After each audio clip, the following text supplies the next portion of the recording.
Good afternoon. My name is Namdi Omeladike, and I consider it a pleasure to be here. Today, I will be talking about whether or not incarceration should be continued as the major form of punishment in the United States. Incarceration is a process of confining an individual to a prison or jail due to the crime they have committed for a period of time. An example of these types of crimes can be murder or theft. Statistics show that out of the US 2015 population of 320 million, 2,418,352 are incarcerated. 1,402,404 males are in federal and state prisons. 106,232 females are also in federal and state prisons. The number of white males incarcerated in prisons is 453,500. The number of black males incarcerated in prisons in the United States is 519,900.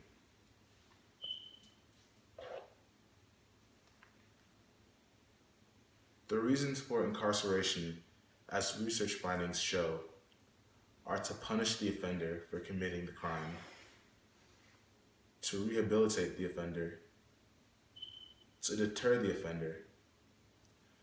As previous records show, even after prisoners have been released from confinement for committing their crimes, they later are imprisoned again for committing similar offenses due to lack of results for rehabilitation. Another reason for incarceration would be to protect the public from the offense, the offender. Race as an important component of mass incarceration. Under conflict theory of deviance, it shows that deviant behavior results from inequalities in social, political, or material conditions of the individuals in a social group.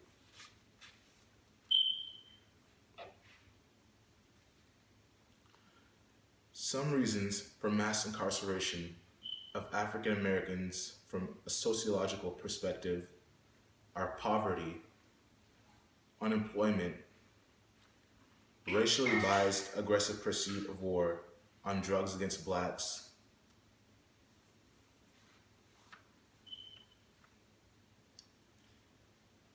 whites are privileged in mass incarceration because of less police brutality. In previous cases, it is known that African Americans are more likely to receive more to receive police brutality other than most white Americans. Higher percentage of money for schools, less aggressive execution of criminal justice.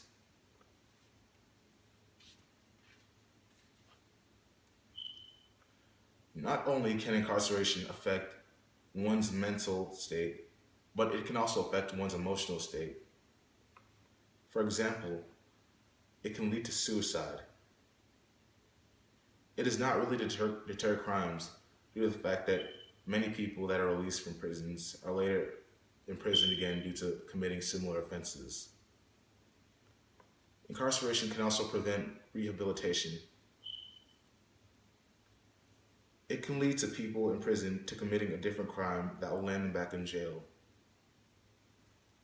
It can also deprive the individual the opportunity to rehabilitate and become more productive in society.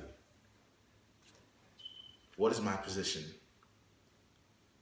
I believe that there was a strong need to revisit incarceration as our go-to form of punishment because of its ineffectiveness.